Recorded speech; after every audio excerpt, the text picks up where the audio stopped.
Welcome to my YouTube channel.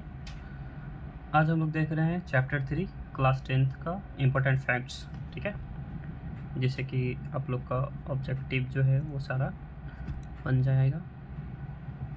Important facts हम लोग देखते हैं चैप्टर 3 का।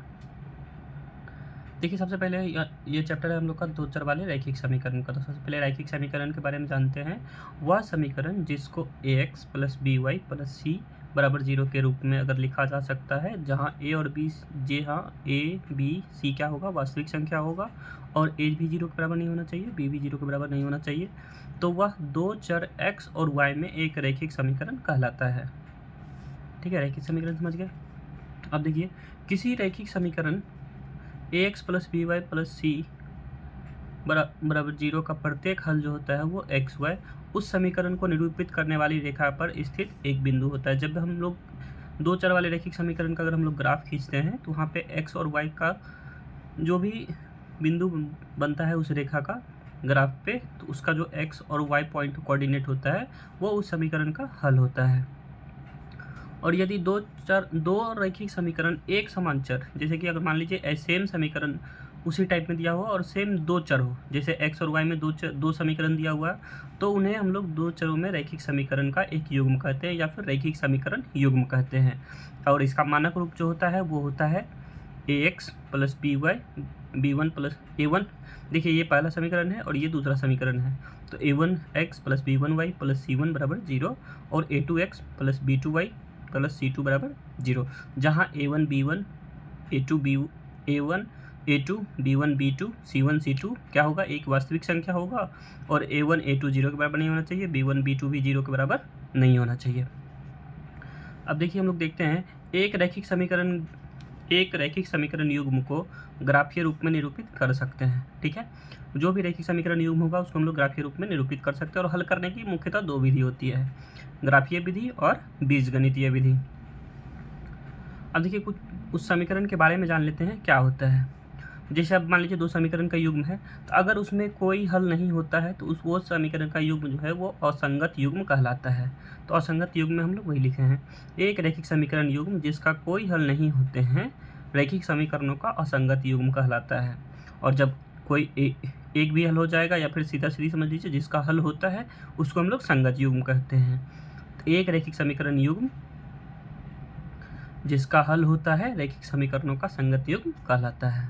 ठीक है, और संगत युग्म का ही एक और नाम है आश्रित युग्म। आश्रित युग्म क्या होता है कि जैसे मान लीजिए अगर दो समीकरण का अगर कोई हल नहीं होगा तो असंगत युग्म, अगर हल होगा तो संगत युग्म, और जो समीकरणों का अपरिमित रूप से अनेक हल होते हैं, यानी कि दोनों रेखा जो होती है एक दूसरे के ऊपर संपाती हो जाती है, तो इन्हें आश्रित युग्म भी कहा जाता है, और ये संगत युग्म होते हैं। तो सीधा सीधी समझिए, हल होगा तो संगत युग्म और हल नहीं होगा तो असंगत युग्म। ठीक है, अब देखते हैं हम लोग ग्राफीय विधि से उसका हल किस तरह से होता है। जैसे देख लेते हैं ग्राफीय विधि। दो चरों में रैखिक समीकरण युग्म का ग्राफ दो रेखाओं को निरूपित करता है। अगर दो चरों में रैखिक समीकरण का अगर युग्म है, जहाँ पे युग्म की बात होगी तो दो समीकरण होगा तो दो रेखा निरूपित करेगी। अब देखिए, इन पे तीन कंडीशन होती है, या तो क्या होगा, दोनों रेखाएं एक दूसरे को प्रतिच्छेद करेगा, या एक दूसरे के ऊपर लाई करेगा यानी कि संपाती होगा, या फिर एक दूसरे के समांतर होगा। तो यदि रेखाएं एक बिंदु पर प्रतिच्छेद करती हैं तो वह बिंदु दोनों समीकरणों का अद्वितीय हल होता है। अद्वितीय कहने का मतलब सिर्फ एक हल होता है, और जब हल होगा तो समीकरण युग्म कैसा होगा, संगत होगा। और यदि रेखाएं संपाती हैं, संपाती कहने का मतलब एक दूसरे के ऊपर लाई कर रही हैं, एक रेखा गया फिर दूसरा रेखा भी जो उसी पे बन रहा है, उसको तुल्य समीकरण भी बोलते हैं। यदि रेखाएं संपाती हैं तो उनके अपरिमित रूप से अनेक हल होते हैं, रेखा का प्रत्येक बिंदु जो है वो हल होता है, और समीकरण जो युग्म जो होगा वो कैसा होगा, संगत युग्म होता है। और यदि रेखाएं समांतर होती है तो समीकरण का कोई भी हल नहीं होता है, और जब कोई भी हल नहीं होगा तो समीकरण युग्म जो होगा वो असंगत होता है। अब एक इम्पॉर्टेंट टेबल है जिसकी हम लोग चर्चा कर लेते हैं। यहाँ पे क्या होता है ना, कभी कभी आपको क्वेश्चन मिल जाएगा कि बिना हल किए आप ये बताइए इसका हल जो है वो एग्जिस्ट करता है या फिर नहीं करता है। तो इसके लिए हम लोग ये तीन अनुपात चेक करते हैं। पहला अनुपात है a1/a2 बराबर नहीं b1/b2। अगर a1/a2 और b1/b2 बराबर नहीं होगा तो समीकरण जो होगा संगत कहलाएगा। इसका अगर आप निरूपण करेंगे तो रेखाएं जो बनेगी दोनों समीकरण की वो एक दूसरे को प्रतिच्छेद करेंगी और हल जो होगा वो केवल एक हल होगा। ठीक है, तो इस अनुपात पे हम लोग ये 3 क्राइटेरिया निकाल सकते हैं कि समीकरण कैसा होगा, संगत होगा। और अगर ग्राफीय निरूपण करेंगे तो क्या होगा, रेखाएं जो एक दूसरे को प्रतिच्छेद करेंगी और एक बिंदु पे प्रतिच्छेद करेंगी तो केवल जो होगा वो एक हल होगा जिस बिंदु पे दोनों रेखाएं प्रतिच्छेद करेंगी। दूसरा अनुपात है a1/a2 अगर b1/b2 और c1/c2। अगर तीनों का अनुपात बराबर हो जाता है तो ये जो समीकरण होगा वो संगत कहलाएगा और ये संगत में आश्रित समीकरण कहलाता है। यानी कि ये दोनों जो रेखाएं होंगी एक दूसरे के ऊपर लाई करेंगी, एक दूसरे संपाती रेखाएं हो जाएंगी, एक के ऊपर दूसरा रेखा बनेगा समीकरण के रूप में। और इसका जो होगा अपरिमित रूप से अनेक हल होंगे। ठीक है, रेखा का प्रत्येक बिंदु जो होता है वो हल होता है। और तीसरा कंडीशन है कि a1/a2 बराबर b1/b2 बराबर नहीं c1/c2। यानी कि a1/a2 और b1/b2 जो है वो दोनों बराबर होगा लेकिन c1/c2 जो है वो बराबर नहीं होगा। ये समीकरण जो होगा वो असंगत होगा। यानी असंगत का मतलब कोई हल नहीं, और जब कोई हल नहीं होगा तो वो रेखा कैसा होगा, समांतर होगा। ठीक है, और इस पे कंक्लूजन एक निकला हुआ है, देखते हैं हम लोग। यदि रेखाएं प्रतिच्छेदित करें, ठीक है, यदि रेखाएं प्रतिच्छेद करी तो a1/a2 बराबर नहीं होगा b1/b2 के। और यदि रेखाएं संपाती हो तो a1/a2 बराबर b1/b2 बराबर c1/c2। यदि रेखाएं समांतर हो तो a1/a2 बराबर b1/b2 बराबर नहीं होना चाहिए c1/c2 का। इसका ऑब्जेक्टिव क्वेश्चन आता है, या फिर इसका रिवर्स भी हो सकता है। जैसे अगर दिया हुआ हो a1/a2 बराबर नहीं है b1/b2 को तो रेखाएं कैसा होगा, प्रतिच्छेद करता हुआ। प्रतिच्छेद करेगा तो केवल एक हल होगा, और हल होगा तो कैसा समीकरण होगा, संगत समीकरण। और जब फिर a1/a2 बराबर b1/b2 बराबर c1/c2 होगा तो रेखाएं जो होगी एक दूसरे के ऊपर संपाती हो जाएंगी, और संपाती होंगी तो अपरिमित रूप से अनेक हल होगा, और अनेक हल होगा तो भी वह कैसा समीकरण होगा, संगत समीकरण। और यदि रेखाएं समांतर होगी तो a1/a2 बराबर b1/b2 और c1/c2 के बराबर नहीं होगा। तो ऐसा जब कंडीशन बन जाए तो वहाँ पे रेखाएं समांतर होती हैं, और जब समांतर होती हैं तो कोई हल नहीं होता है। प्रतिच्छेद करती हैं तो हल होता है, और प्रतिच्छेद नहीं करती हैं तो हल नहीं होता। ये था ग्राफीय विधि। अब हम लोग देखते हैं बीजगणितीय विधि। बीजगणितीय विधि में हम लोग 3 तरीका से हम लोग सॉल्व करते हैं क्वेश्चन को। ठीक है, पहला है प्रतिस्थापन विधि। इस विधि में हम लोग क्या करते हैं, एक चर का मान दूसरे चर में व्यक्त कर लेते हैं, फिर प्रतिस्थापित करके दूसरे चर का मान प्राप्त करते हैं।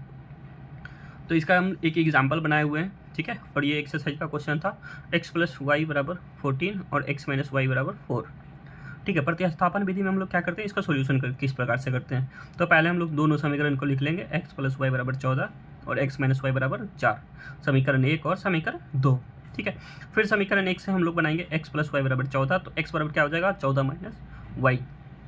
ये हम लोग क्या किए, x का मान हम लोग कैलकुलेट कर लिए हैं समीकरण 1 से। अब क्या करेंगे हम लोग, x का मान जो है वो समीकरण 2 में रख देंगे, प्रतिस्थापित कर देंगे। तो हम लोग लिखे हैं x का मान समीकरण 2 में प्रतिस्थापित करने पर, जब x का मान हम लोग समीकरण 2 में रखते हैं तो समीकरण 2 क्या है हमारा, x - y बराबर 4, x - y बराबर 4। तो x के जगह पे हम लोग रख देंगे समीकरण 3 में जो x का मान आया हुआ है 14 - y बराबर 4। यहाँ पे हो जाएगा 14, देखिए -y प्लस -y दोनों जुड़ जाएगा तो हो जाएगा -2y बराबर में 4 है। अब देखिए हम लोग अंक को एक तरफ कर लेते हैं और चर पद को एक तरफ कर लेते हैं। तो 14 इधर प्लस में 4 है तो इधर आएगा तो माइनस में 4, और इधर माइनस में 2y है तो उधर जाएगा तो प्लस में 2y। 14 में से 4 घटाएंगे तो हम लोग का हो जाएगा 10, 10 बराबर 2y। और देखिए यहाँ 2 जो है y के साथ गुना में है, आप लोग बनाएंगे हैं 2 जो है y के साथ गुना में है, तो इधर बराबर के उधर करेंगे तो वो भाग में हो जाएगा। तो 10/2 वो बराबर y, यानी कि y बराबर कितना आया, 5। अब जब हम लोग को y का मान आ गया है तो हम लोग किसी भी समीकरण में रख के y का मान x का मान निकाल सकते हैं। तो हम लोग जनरली किसी भी समीकरण में आप रख सकते हैं।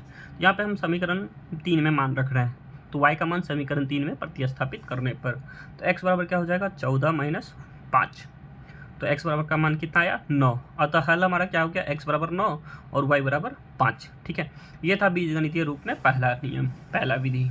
अब है दूसरा विलोपन विधि। विलोपन विधि में क्या होता है कि इस विधि में हम एक चर को विलुप्त करके चर का मान प्राप्त करते हैं। तो विलोपन विधि में हम लोग का कोशिश रहता है कि कोई भी एक चर जो है उसको हम लोग कैंसिल आउट कर लेते हैं और उसके बाद फिर हम लोग मान कैलकुलेट कर लेते हैं, थोड़ा सा आसानी होता है। जैसे फिर से वो सेम क्वेश्चन वही रखे हैं, बनाने का तरीका अलग अलग है। जैसे पिछले बार प्रतिस्थापन से बनाए, अब बना रहे हैं हम लोग विलोपन विधि से। तो x + y = 14, x - y = 4। अब देखिए यहाँ पे ध्यान से देखते हैं तो अगर जोड़ने पे क्या होगा, y कैंसिल आउट हो जाएगा। तो समीकरण 1 और 2 में 2 को जोड़ देते हैं। जैसे ही जोड़ते हैं तो x + y = 14, x - y = 4। यहाँ पे देखिए प्लस का y माइनस का y दोनों कैंसिल आउट हो जाएगा। 2x = 14 + 4 18। अब 2x = 18 आया, तो यहाँ पे 2 गुना में उस साइड जाएगा तो भाग में, बराबर की उस तरफ करेंगे तो भाग में हो जाएगा। तो x = 18/2 यानी कि 9। तो हमारा x का मान कितना आ गया, 9। और पिछले विधि से भी हम लोग बनाए हुए, तो x का मान कितना आया था, 9, यानी x = 9 आ गया। और फिर जब हम लोग देखते हैं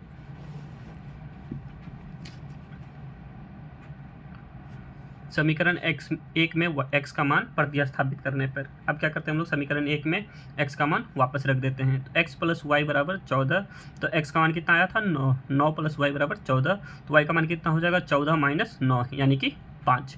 अतः हल जो है हमारा क्या हो गया, x = 9 और y = 5। अब तीसरा विधि है जो कि है वज्र गुणन विधि। वज्र गुणन विधि में क्या करते हैं हम लोग, वज्र गुणन का प्रयोग करते हैं और उससे फिर हम लोग x और y चर पद का मान निकालते हैं। वज्र गुणन में एक नियम है कि यहाँ पे जो है समीकरण है वो मानक रूप में होना चाहिए। मानक रूप कहने का मतलब a1x + b1y + c1 = 0 और a2x + b2y + c2 = 0। ये मानक रूप में होना चाहिए, तभी तभी हम लोग बना पाएंगे। और इसमें नियम क्या है कि अगर हम लोग x का मान निकालते हैं तो x के साथ में जो भी कोऑर्डिनेट होता है उसको ढक देते हैं और क्रॉस गुना कर देते हैं। वज्र गुणन b1 × c2 - b2 × c1, जो कि हम लिखे हुए भी x नीचे में बटा के साथ में b1 × c2, b1 × c2 यानी कि x वाले को ढक देते हैं, यहाँ पे इसका y का गुणांक और c2, ठीक है। फिर माइनस के साथ b2 × c1, b2 × c1, फिर y को लेते हैं तो क्या करते हैं, y वाले चर को ढक देते हैं। अब फिर क्रॉस से गुना करते हैं, a1 × c2 - a2 × c1, ठीक है। और फिर जब हम लोग अचर पद लेते हैं तो उसके बदले हम लोग लेते हैं 1, और 1 के बाद क्या करते हैं हम लोग, अचर पद को ढक देते हैं और फिर a1 × b2 - a2 × b1, ठीक है। यहाँ पे है थोड़ा सा चेंजेस, प्लस x वाले को प्लस में रखते हैं, y वाले को माइनस में रखते हैं और फिर अचर पद को प्लस में रखते हैं। इस फॉर्मूला को समझने के लिए हम यहाँ पे लिख चुके हैं एक बार फिर से। यहाँ पे ध्यान से देखिए तो x बराबर में क्या होगा, b1, पहले ये b1 × c2, फिर माइनस के साथ में b2 × c1, फिर माइनस y के नीचे क्या लिखेंगे, a1 × c2 और a2 × c1 माइनस में, और अचर पद यानी कि 1 के नीचे लिखेंगे हम लोग a1 × b2 - a2 × b1, ठीक है। इससे हम लोग फार्मूला बना सकते हैं। यहीं पे हम लोग जब हमारे पास आ जाएगा तो 3 मान आ जाएगा, x बटे में कुछ आएगा, फिर माइनस y बटे में कुछ आएगा और 1 बटे में कुछ आएगा। तो फिर क्या करेंगे हम लोग, बारी बारी से बराबर कर लेंगे, एक बार x के साथ और एक बार y के साथ, तो हमारा मान कैलकुलेट हो जाएगा। इसको भी हम लोग बनाए हुए, चेक कर लीजिए एक बार फिर से, ठीक है। इसको समझते हैं, क्वेश्चन वही सेम रखें, x + y = 14, x - y = 4। तो सबसे पहले इसको हम लोग क्या करेंगे, मानक रूप में कर लेंगे। तो यहाँ पे हो जाएगा पहला समीकरण के लिए x + y - 14 = 0, दूसरे समीकरण के लिए x - y - 4 = 0। ये हमारा मानक रूप में हो गया। अब हम लोग क्या करेंगे, इसमें a1 a2 b1 b2 और c1 c2 को नोट डाउन कर लेंगे। a1 बराबर क्या है, 1, b1 बराबर 1, c1 बराबर -14, a2 बराबर 1, b2 बराबर -1, c2 बराबर -4। और जब भी हम लोग देखेंगे ध्यान से तो हमारा मानक जो रूप होता है वो प्लस में होता है, ठीक है। मानक रूप जो कि हम लोग आपको दिखाए भी हैं, a1 ax + b1y + c1, तो हमेशा हम लोग प्लस में रखेंगे और जो भी माइनस होगा तो उसको माइनस में हम लोग ब्रैकेट में कर लेंगे, ठीक है। अब यहाँ पे इसको बनाते हैं।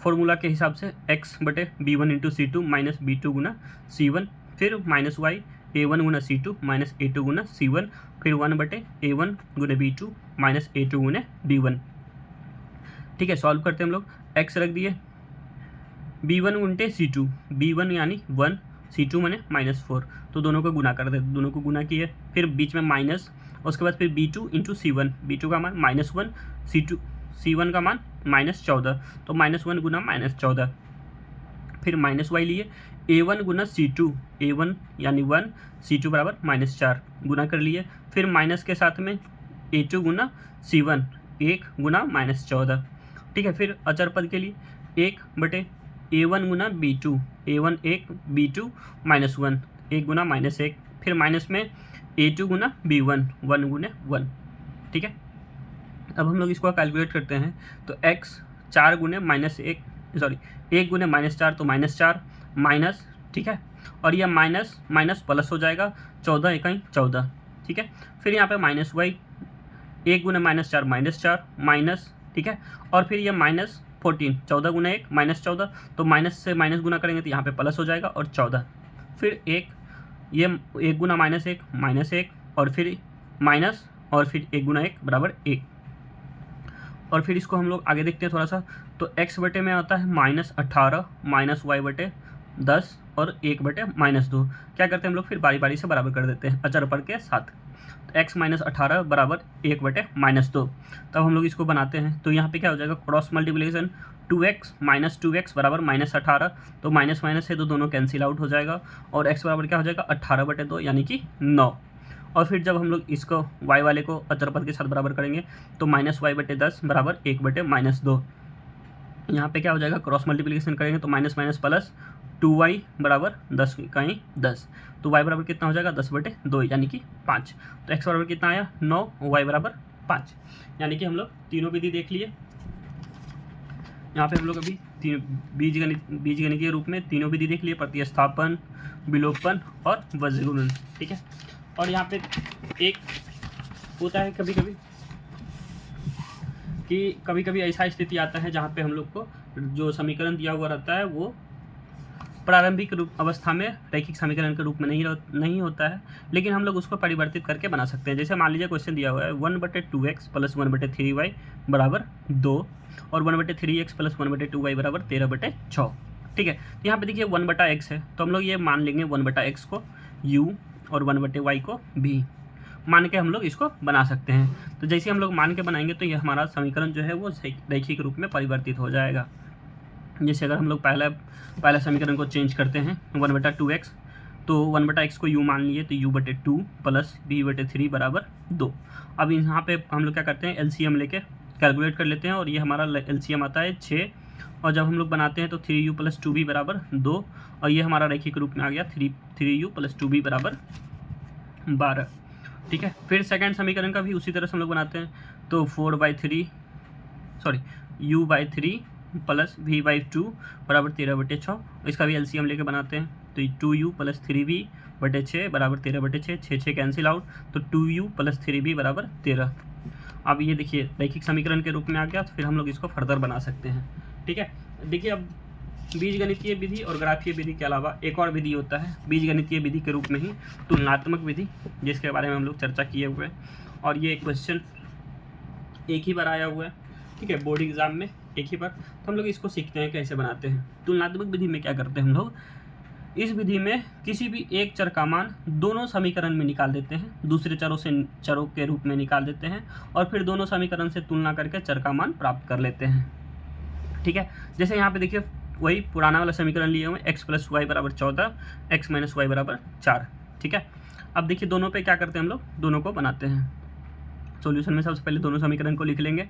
समीकरण 1 से x + y बराबर 14, तो x बराबर कितना हो जाएगा 14 - y, इसको समीकरण 3 मान लेते हैं, ठीक है। फिर समीकरण 2 से, समीकरण 2 में भी जैसे समीकरण 1 से हम x का मान निकालें तो समीकरण 2 में भी हम लोग x का ही मान निकालेंगे, तो x - y बराबर 4, तो x बराबर क्या हो जाएगा 4 + y। अब ध्यान दीजिए समीकरण 3 और समीकरण 4, ठीक है, समीकरण 3 और 4 का LHS बराबर है यानी x, और यहाँ पर भी x, ठीक है। जब दोनों लेफ्ट साइड बराबर है तो राइट साइड भी क्या होगा बराबर होगा, इसी को हम लोग बोलते हैं तुलनात्मक विधि। समीकरण 3 और 4 को तुलना करते हैं तो लेफ्ट साइड तो बराबर है x, तो राइट साइड भी क्या होना चाहिए बराबर होना चाहिए। जब हम लोग बराबर करेंगे तो क्या हो जाएगा 14 - y बराबर 4 + y, 14। अब देखिए अंक वाले को एक तरफ कर देते हैं और चर वाले को एक तरफ कर देते हैं, तो 14 इधर प्लस में 4 है, इधर आएगा तो माइनस में 4, माइनस y है तो उधर जाएगा तो प्लस में y, तो 14 - 4 10, बराबर y प्लस वाई बराबर 2y, तो y का मान कितना आ जाएगा 10/2 यानी कि 5। ठीक है, और फिर किसी भी समीकरण में रख देंगे y का मान, समीकरण 1 में ही रखने पर x प्लस वाई बराबर 14, x प्लस 5 बराबर 14, तो x बराबर क्या हो जाएगा 14 माइनस 5 यानी कि 9। तो हल हमारा क्या हो गया, x बराबर 9 और y बराबर 5। ठीक है, ये था हमारा चैप्टर 3 क्लास 10th का इंपॉर्टेंट सारा फैक्ट्स, और ये था हमारा तुलनात्मक विधि जो कि हम लोग चर्चा किए हुए थे। ठीक है, फिर मिलते हैं नेक्स्ट वीडियो में।